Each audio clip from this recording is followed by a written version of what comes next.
my expression is like this because today we're going to be talking about something absolutely wild, guys. Welcome to Toke Moments. My name is Toke Makinwa. Childbirth is something that I've always been curious about. I see all the glamorous kids pictures, I see all the glamorous pregnancy photo shoots, and I always wonder about the process of bringing life to earth. Today my guest is a beauty blogger, stunner, fashion girl. Every time I see Lola OJ, I'm always like, why are you so cool? Because I think the word cool definitely defines her. She's also a YouTuber, so I'm going to be plugging her YouTube page right before we sign out so that you guys can, go on there and learn how, you can find out tips about your makeup, your beauty, because she does lifestyle topics as well. Lola OJ is joining us right after this.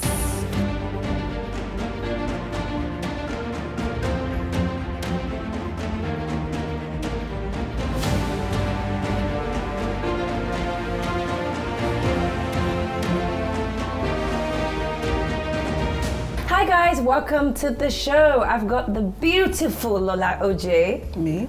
Oh, Lola, this is crazy because I'm learning work from you, Toke. Please Lola, stop. You look effortless. Every time I see you, right from when even before we got close, I used to tell you you're my girl crush. Yeah, no, you did. You were really like sweet. you're always well put together. Girl, I wish. Even if, sometimes you're not really like overly to talk Glammed, sexy. yeah, sure. It's always like, what you're wearing, a jacket, trainers. It's but you comfort just for me.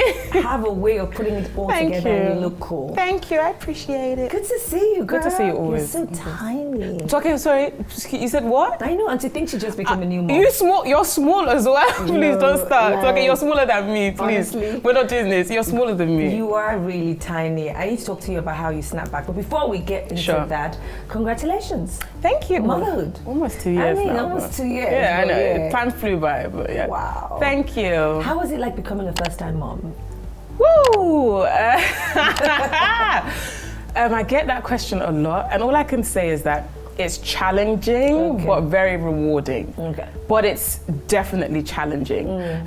I feel like you literally just leave the hospital with a baby, and you just don't really know what you're doing. Like no matter how much you read, no matter how many videos you've watched, there is still like this element of, oh my gosh, I don't really know what I'm doing. I'm now responsible for this another human being's life, not just for a day, like forever pretty much, right? And so I had to lean a lot on my mum and friends that be mothers as well, because you don't leave the hospital with a manual. Like there's lots of support and care, I think, during pregnancy, making sure everything's okay with you and the baby. Then I feel like the moment you have the baby, you have because obviously I had her in London, you have this maybe healthcare visit, maybe come to the house maybe once, then the second time there's kind of deuces, you're on your own kind of thing. Then of course they're like, oh, you can call us if you need help in this, but there's just a lot that you have to figure out on your own. And I feel like your instincts as a mother play a major part. I wanted to talk about that instinct because, for a long time, I still don't think I'm maternal. Like, I don't know. There's just something about me. I mean, people are like, yeah, you are, okay, look at how you love your dogs. And I love babies at a certain period. Sure. I love them before they start talking. I love them when all you have to do is stick a bottle in their mouth. And it's like, okay, know. And then sometimes I bop them and in 20 minutes I'm like, okay, can I just give you back? I love it. But then just, you talked about the instinct and how to be, I still don't know what being a good mom is because, I'm not a mother. But how does that motherly instinct kick in? Does it happen when you're carrying the child, or is it until you see the child and you realize I think it's quite complicated, and I'm not going to sit here and pretend that everyone has this automatic bond with their child, because it's a bit disrespectful to certain mothers that have found it quite difficult. And I know everyone's experience is different. And for me, I feel like I did have a strong bond with my child, automatically from the tummy to coming into the world. But I definitely feel there were a few months after I'd had her where there were moments where I did feel a bit detached. Because there is a lot that happens to you hormonally, due to your environment, that sometimes you now start wondering, okay, am I a good mom? Am I doing things right? Am I meant to love her a bit more? Am I allowed to feel like I'm fed up or I'm tired, or your mind?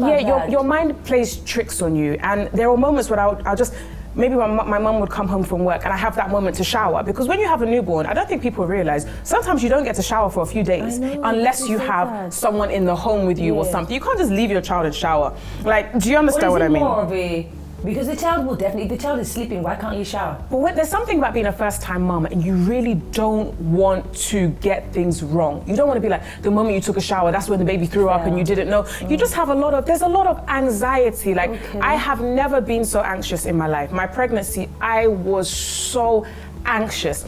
And that's one thing that I always be like, I want more kids, but that anxiety, I don't know how often I can do that. Because there's not a moment that you do not worry about what's going on. You can't see into your stomach. You really can't. That's another conversation. Do you know what's going on in there? We don't talk about this more. This is why I wanted to have this sort of topic. Sure. I feel like as women, you almost feel like society is ready to judge you if you even come out and complain. 100%. Because it's like, do you know how many people are looking at that? No, and I feel like that's a lot with I won't say Nigerian factor, maybe an African factor, but I speak more because obviously I'm Nigerian, right? But I feel like my Caucasian friends, they are so more open. Like, they will share their actual due date. They will tell you, oh, please come and take these kids off my hands, I'm going insane. They're a lot more expressive. I feel like the African culture, because you're just meant to be so grateful that you've been blessed with a child, you're not allowed to complain. You're not allowed to find anything in motherhood challenging, because if so, it means you are like, you're not grateful. Did you see the post recently, very most recently, I don't know if it was the UK or America it happened, where a young lady left her baby for 6 days. It was in the UK, sure. Because she wanted to go party. And when I saw a lot of people bashing that lady, I thought, this is clearly the reason why people don't have enough support. Sure. In terms of even just chatting. Someone that just says, are you okay? Once you've had a baby, because your body has been through something. Let's talk about when you found out you were pregnant. What was the first thought? The day you just thought, wow, another life. I don't know if I want to talk about that, but I was, obviously, like, my pregnancy wasn't like planned, if I'm obviously honest. No, that's not even the part, just the day. No, but so what I mean is because when something is not, when you're trying for a baby, you're going to be excited when you find out you're pregnant, right? Really? Yes, most people are, because you're trying for this thing, so you're going to be excited. True. Now, when it's kind of unplanned, there is an element of, okay then. You have an element of shock, right? You're surprised, and then you're like, okay, what do I do? Did you even have an idea before you took the pregnancy test? Because you know, sometimes when my period is so accurate. Like in my life, I always say to people that on my period, 13th of every month. Sure. If it does not come on the 13th, there's something wrong. Sometimes it even comes earlier. So my body clock is very accurate. Sure. So was it a case of I missed my period, but I didn't know I was pregnant. Wow. No, I didn't know. I've always heard stories like that. Some people will go as long as 5 months. Someone told me. Someone looked at me and said, oh, you don't know you're pregnant. I swear. And I was just like, was your period not constant? Well, I didn't feel like I'd missed loads. Lola, what are you talking about? Every month you're supposed to see your period. Yeah, I know, but I can't explain it. But either it was still coming, or I just didn't think about it. I honestly didn't think about it. And like you said, my periods are very regular, but there was nothing in me that was like, oh my gosh, I'm missing my periods. Like, honestly, nothing. Like, I probably found out I was pregnant when I was already like 3 months gone or something. Like, I didn't know. Like, so I was shocked. 3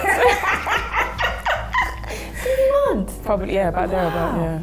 This baby was meant to come. Hell yeah, that saved my life. I'm morning sickness, or I'm having headaches or something. No, I had like a slight, like, you know, in Nigeria, you think like maybe it's stress or malaria. You don't really think like you're pregnant automatically. So I was shocked. And then, you know, I personally didn't know that, like, I hadn't really had a baby in my plans for the next like 5 to 10 years. I'm like, no, because I'm really like, unfortunately, I'm one of those like career people, focused people. I want to do this. So I kind of feel like God just kind of decided to surprise me, because if not, I don't know how long I would wait to have one. We make plans and God laughs. Yeah, because to be honest, I really didn't know when I was going to have a baby, because it's not something that, it wasn't a prayer point. It wasn't something that I was like, okay, by this age, I have to have this, this, and this. Like, I've never really been so big on those things. I was like, when it comes, it comes. Like, it's not something that I've always really focused on. So, I mean, it was a pleasant surprise, but it was definitely challenging. I mean, I'm obviously... Were you scared? Of course, 100%. I was scared.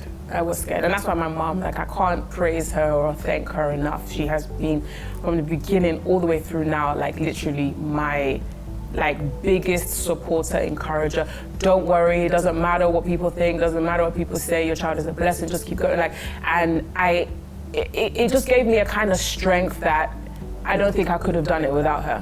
What was it like the first time you heard or felt your baby kick? Oh my gosh, that was really exciting. I didn't cry. Like, I'm not really a crying person, even though, listen, pregnancy will test you in all ways. You'll be crying at things that, like, my friend bought me a gift and I started crying and she was like, what's wrong with you? And I was like, I don't know. I just was crying. And they filmed it and they still up to this day. They're like, Lola, if you act too hard, girl. We'll just post this video. I'm like, oh, you're so sweet. So people feel like that's the moment they just really feel this is real. And those who talk to their babies it felt real when they the first scan, I think, was more, when I first saw, like, and the baby looking like a baby. Like, you know, because they show earlier scans, they just still look like blobs. Yeah. But then when it gets deeper in, when you hear the heartbeat. Wow. And then when you see the baby really look like a little human, that's when I was like, oh, that's when reality really sunk in. I was like, oh my goodness, this baby is a baby. Then when you pass I think it's 24 weeks, when they say that statistically, if God forbid, if your child is born prematurely, it would still survive. Then that's another, like, huge milestone, because you're like, okay, even if I go into early labor, there's a huge chance that my child will still survive. Because pregnancy is scary. I can't lie, and there's horror stories.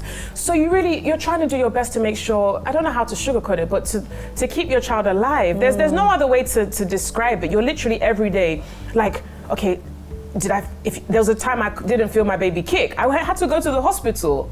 And you weren't sure, like, oh my God, like, is the child still alive? Sleeping for days? No, she was just actually, funny enough, in a different awkward position. So how did they get them back to the right position? No, they don't. They just find the heartbeat and then, oh, she's fine, go home. Because these midwives and nurses, they've seen all sorts, right? So they're just always like, go home, the baby's fine. You're not even a high-risk pregnancy, you're fine. Oh my word. But even though, like, no joke, I had no complications during my whole pregnancy, like nothing. The mental strain of pregnancy on a woman, when you've had the baby and just not recognizing yourself 100%. again. 100%. How long did it take you to I still feel don't really. Yeah, I still have major insecurities about my body, and your body is fine, and this is the thing. Everyone will say, "Oh, it's fine," but this is not the body I'm used to. Does that make any sense? I remember you tinier than this. I was. Your body changes, no matter how small or how it looks to the outside world that you look the same. Trust me, you're just not, it's like you're in new skin in a new body. You've got things on your body, even if you're saying, oh, stretch marks, yes, you'll grow to love them, but initially, they weren't there before. Maybe the gravity of your breasts, they're not as up as they used to be. It's gonna make you feel a bit insecure. You might have some excess skin around your tummy, so even though you still look slim, you don't when you look in the mirror, you don't necessarily recognize the body that you have been born with, that you've been carrying all these years. It looks like somebody else's body. Do you think those things also further lead to people with postnatal depression? Because I remember, while we were on a break, I did say to you that I know someone who gave birth and didn't touch her child for 6 to 8 months. And this was like 6-7 years back, and the awareness for postnatal depression was a lot less than, we didn't even know that was what it was. She just wasn't with it and just would cry all the time and just felt ugly, as you said. So do you feel like those body changes, there are things that people can do to sort of help themselves get to the process? I think number one, what we need to do is talk more about the realities of having children and stop silencing women that have perhaps want to express the challenging sides of motherhood, birth, and pregnancy, right? I think so much so we don't glamorize childbirth. We just don't talk about it. So it's not like we're like, oh, you're gonna just push out 5 minutes. No, we're just not really told the stories of people that go before us. Maybe they don't want to scare us because they think we might not want to do it, or they're trying to suppress their own trauma, because I'm sure it's traumatic. Listen, some people have smooth births, so don't get me wrong. You might be that person, and yes, I know prayer works, and yes, I know all this, but let's be real here as well. People that don't have easy births, it's not because they don't pray. It's just life, right? You win some, you lose some. Like everyone has different crosses to bear. And I also think people need to tone down this whole Hebrew woman talk. We've come a long way. A long way, when people weren't even bold to admit that they had C-sections. What do you mean? Even when I had a C-section and someone, like maybe an auntie or an older person, and I was like, oh yeah, CS. They're like, oh, don't tell anybody that. I don't know why and I said to her, why ma? They're like, oh, because nobody would know. And I said, But why is it a bad thing if they know? Statistically, a lot of women have been saved and their babies have been saved through C-sections. And also, if you want to choose to have a C-section, it's your choice. But people make it seem like it's an easy way out. It's not. Not every doctor's gonna, they don't just give you C-sections. They don't. Like, people make it seem like, oh, you just choose to have a C-section. They don't just say, oh, you don't want to push, have a C-section. I think religion also plays a lot of mind games. Because I've been in sermons and churches where people come and give testimonies of having a child and they're like, oh, the doctor said the baby is coming, was not dilated. I now call pastor. Pastor now said, you will give birth like Hebrew woman. They say, I'd already brought the blade for C-section, but I called upon the name of God and I pushed and the baby came out. And I'm like, the people sat in this congregation who had C-section. How are they supposed to feel? Like, and that's the thing. This is a fact. And this is the same way that some of these pastors' wives, after 25 years of marriage, have kids IVF. They're not allowed to say it. Why? Don't get me wrong. You don't have to tell everyone you have IVF. It's a personal thing. You don't have to share it. But what you shouldn't do is condemn those or talk down on those that's like, you weren't praying for long enough if you went to go and seek science. No, darling. Like, your body also has, and your life at time. I think God gave us the brains to do things like if you can get in a car, then you can't tell me I can't use a doctor for something. Because even surrogacy, there are many religions that will frown on it, or many traditions that will be like surrogacy care. Then you. But guess what? If those people actually had real difficulties giving birth and they couldn't do IVF, they would opt for surrogacy, because people long and quest for children in no matter what forms, adoption or whatever. To me it's all acceptable. Different strokes for different folks. But what I don't want is the voices of women to be silenced. If you feel depressed, even though you're in love with your child, you should be able to say, guys, I am depressed, come and help me, rather than people say, we should be grateful now. See how many people are looking for children. That doesn't take away from your experience or how you're feeling with your child. Even the person that prayed for that child, they're still going to have challenges with that child, because it's still an emotional, hormonal, physical change. Wow. So let's not pretend that it makes you weaker if you feel a certain way. Thank you so much for being that honest. Guys, you've heard it all. Childbirth, pregnancy, the change, the mental roller coaster. I do applaud Lola for being so honest and not holding back about everything. I definitely am hoping that I become a mom soon. Amen, you will, when you're ready. Do you remember at Anita's wedding when I found out that you just had a baby? Everybody there, because it was like, I was like, when is it going to be my turn? But I'm hoping and I'm praying that it happens soon. Amen. Thank you so much, Lola. My pleasure. Thanks for having me. Oh, you're welcome. There you have it, guys. That's it on this episode of Toke Moments. Join us again next week. You never know what we'll be talking about. It's popcorn worthy. Trust me. Goodbye.